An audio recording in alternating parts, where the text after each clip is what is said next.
Kia ora koutou, ko Victoria McLennan toka wingua. Welcome to Bridging the Gap, a podcast that celebrates diversity here in Aotearoa, New Zealand's digital technology industry. I'm the CEO of IT Professionals, Te Pou Hangarau Ngaio. From developers to programmers, product managers to designers, this field is filled with a wide range of individuals who bring unique perspectives and skills to their mahi. Join us as we delve into the stories and experiences of those who strive to bridge the gap and foster a more inclusive and thriving digital technology community here in Aotearoa, New Zealand. Today, I'm joined by the wonderful Dila, who has kindly agreed for me to interview her. Kia ora, Dila. Kia ora koutou. Thank you for having me, Vic. It's a privilege to be here. It's lovely to see you. So to get us started and help people get to know you and why you're doing what you do, why don't you give us a little bit of an elevator pitch or barbecue pitch on who you are and what you do in this fabulous industry? Absolutely. Ko Dila Beisembayeva toka ingoa. I'm Dila and I am Senior Implementation Lead Micro-Credentials at Te Pukenga. I have joined ITP sector, or I should say a different ITP to Vic's one, of education sector over 12 years ago. And I have taught, I worked in operations and administrations, developed programs and certificates, and then moved into the development of micro-credential space at Te Pukenga. And what I see myself as is a bridge between education and businesses and other government agencies that choose to hire our graduates, our konga, that go through Te Pukenga.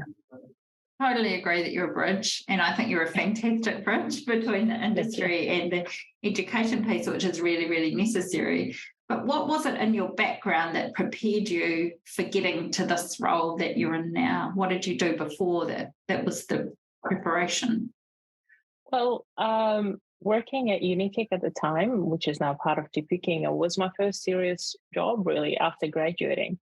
I never thought I would end up at Unitech or education in general. And the reason it took me about 6 to 7 months to get my first role after I graduated, and it was hard. It was soul destroying to an extent where you graduate and you go, how do you get your first job without having the experience? And it's that circle, we're a vicious circle where you need to have experience to get a job, but nobody wants to give you that job to get the experience.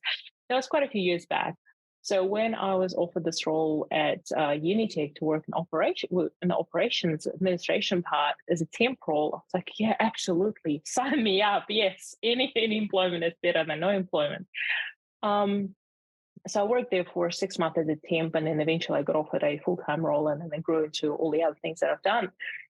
And one of the reasons I stayed with education for so long is I've gone through it myself with regards to trying to get a job, trying to get your first role after graduating. And then I thought, well, what can I do to make the life of the future and current learners maybe a little bit easier? What can I personally do to help them out? We have fantastic educators that teach across Te Pukenga, who come from both academic and industry background, who are connected with industry themselves, but also you go, well, how can we connect our students with industry? So I think that early on introduction is absolutely critical, bringing industry as guest lecturers, but also providing learners an opportunity to go on into with businesses or government agencies whilst they're studying, so they could actually truly see what the tech industry in this case is really all about, and then make a decision whether or not that is the right industry for them. So I don't think it's a one-way street. I think it's absolutely a two-way street for both the learners and those who are offering employment, offer employment post-graduation. So I think our learners have to be or should be supported by us and the businesses during the internship, so they could make that decision whether or not that's the right path for them and for their families. Nice. So not sure if that answers your question, but that's how I ended up where I ended up. No, but it is good, and it kind of leads nicely into my next question. So part of showcasing diversity is also talking to lots of women who work in this industry, and women only make up 25% of the digital technology industry. I know in the education space there are a lot more women in that industry. And can you just think about the challenges that you've faced as a woman and trying to make inroads working with tech companies? Because I know that you will have had a few, and how you've overcome those. Interesting question. And I was thinking about that early on as well. And I think I was very lucky that I managed to meet people who were male mentors of mine, right? Who have believed in the ideas I had and who have supported me. So although I wasn't necessarily looking for a job myself in the tech industry, I was looking for those opportunities for our students. And I had those people who said, "Yep, let's make it happen. What do you need from us?" And I do think I was very lucky and very privileged to have those people who were backing my ideas.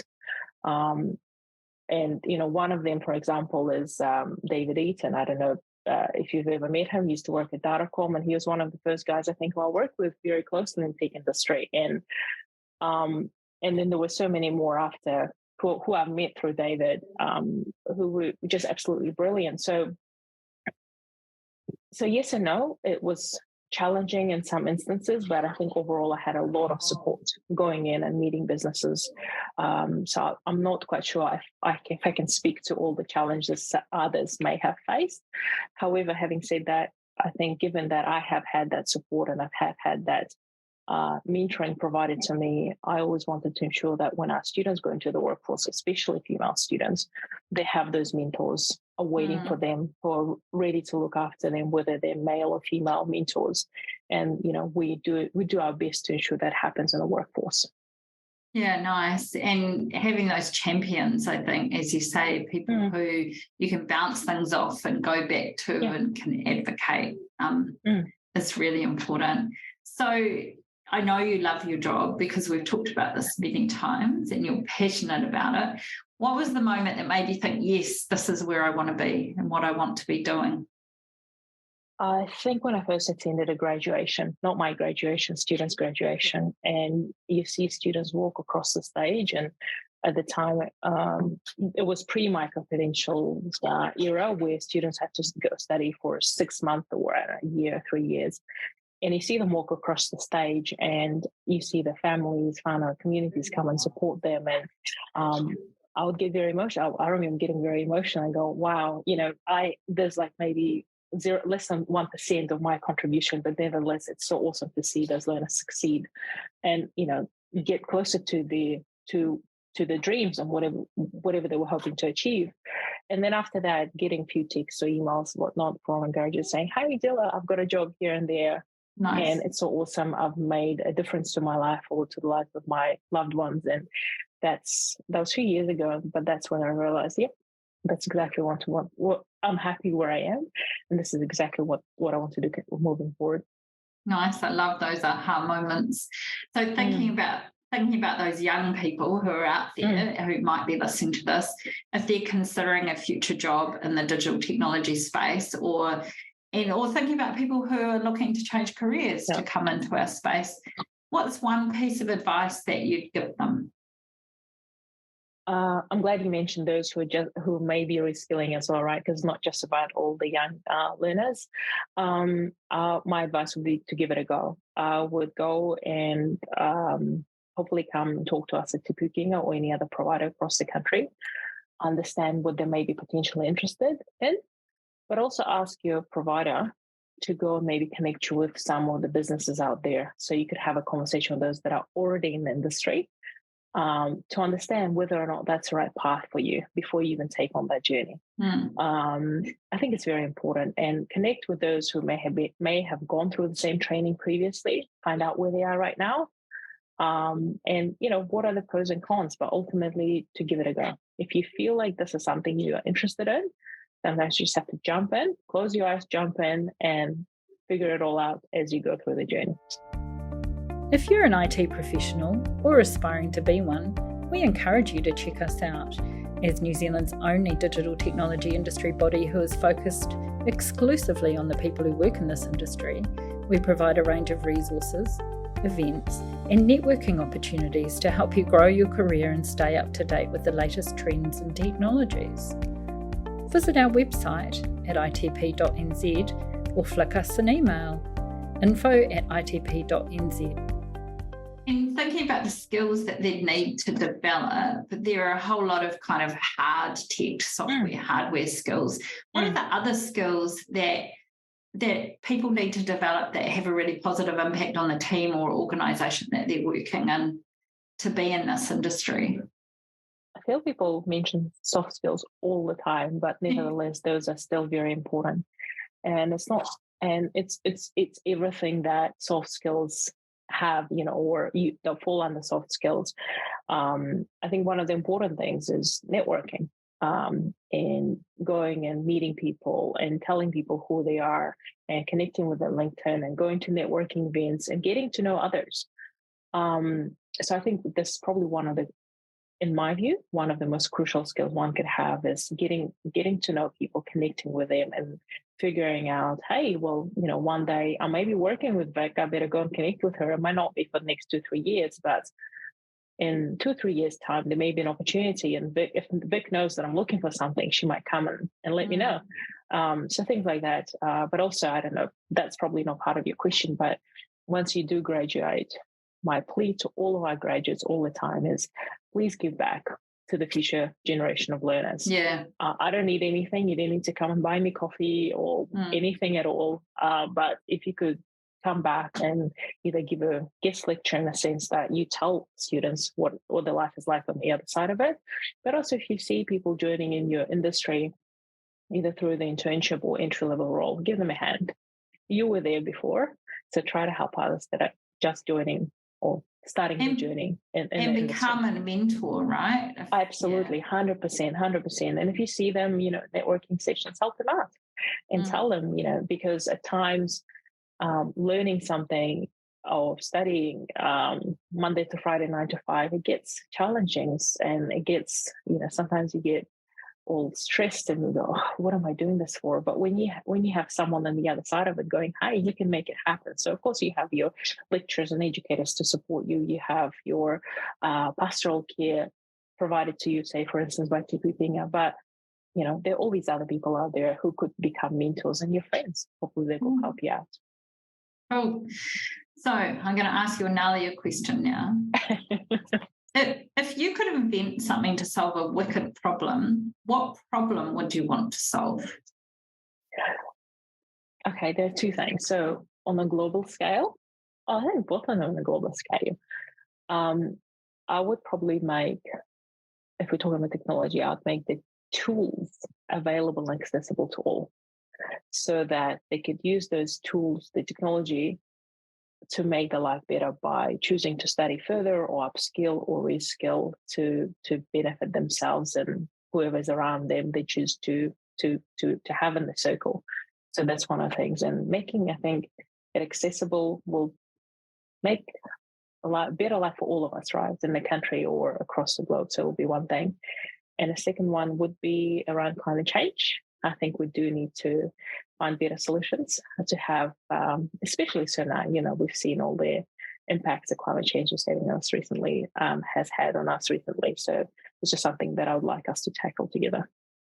Which I guess leads quite nicely into my next question about, what do you see as the exciting things that are happening in the digital technology industry and how do you see them helping to shape and change our futures? So, yeah, and I know that you're pretty close to some of the leading edge initiatives that are happening. I think the fact that what I'm excited about is that we are making education more accessible, and we're providing learners with opportunity to learn a particular skill or whatever that may be in a shorter period of time. So you no longer have to study for 1 year to 3 years to potentially get a job. So that really excites me. So I think accessibility of education is a key, and that's something that I'm very, very passionate about. And also working with businesses, government agencies, multinationals on how do we give those relationships that we have and then transfer them into the benefits for our learners and the wider communities. So how can we connect? Again, talking about my earlier point about being the bridge, and that's what I'm excited about, right? So how do I get all of the things I have say to my right and transition to the left, either through education or providing better employment opportunities for our students, or helping them with the tools they may have access to better their lives. Nice. Free education sounds like a big answer to a lot of these questions. Absolutely. So I've got some quick fire questions to ask you before we go. If you had to choose between having a robot assistant running around after you or an AI virtual assistant taking the pain out of your workload, which one would you pick and why? AI. Come on, it's like AI. And why?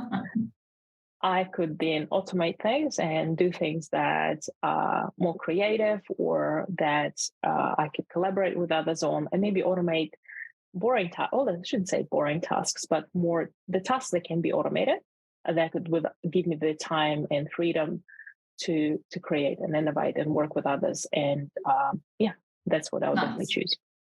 Nice. And what's the best tech gadget in your life? My phone. And what's the worst? What about yours? Same, my phone back, right? So, I mean, it's the window to the world, really, right? So you have your work life, you have your personal life, you have everything on your phone. But then that's the downside of it as well, right? You're always online. You're always just a phone call away, a text message away. So I think it's both, in my life at least. And you're one of those people that uses the phone and actually calls as well. There's so many people in my life now that don't use the phone for phoning. Isn't it funny? I think I'm a bit more old school in that sense. If there's a big conversation to be had, I don't want to be texting for an hour. Let's just jump on the call and we can discuss it in 2 minutes. Yeah, I think it's great. I really do. Next question. So you said the best or worst was your phone. What's your top tech tip that you give to people? Well, just because of the nature of my work, I don't give tech tips necessarily. But what I do tell people is, not people, but the students, for instance, I engage with, never stop learning. Go and learn things, try things out. Do not be scared of what's out there, whatever that may be. That's great advice. And thinking about social media, are you a doom scroll or a shut it all down person? Well, both. Sometimes I go, I need to know it all, right? I need to be aware of what's happening out there. But then it does become overwhelmed. Go, no, I'm just going to stop it. So, going on Reddit and scrolling through all the feed and everything else, you go, nope. So it's a bit of both. It's a bit of a balance, right? So you are aware of what's happening, whether it's negative or positive, but then at the same time, it's important, I think, to switch off and just go for a walk on the beach and spend time with your family and completely switch off. Excellent. And finally, what makes you happy? Professional level, doing what I do right now makes me very, very happy, because I do see the outcomes for the learners that we hope to achieve. And I'm very lucky to be in a position where I get to work with people like yourself and many, many, many others across the tech sector who believe in the same and want to do their best to make it happen. And personal level is just being able to hang out with my family and on the weekends and just enjoy my life and enjoy the beautiful blue skies of New Zealand when we see them in Auckland, like we're having them today. Just appreciate what we have around us. That's what makes me happy. That's awesome. Thanks, Dila. And do you have any passion projects you want to plug just before we go? Well, we have quite a few projects across Te Puking in the space of microcredential in particular. I don't really want to, we could talk about those, but given the audience that may be listening to this podcast, I'll probably ask for something, if you don't mind. I would ask for businesses and organizations out there that are interested in getting a new talent in.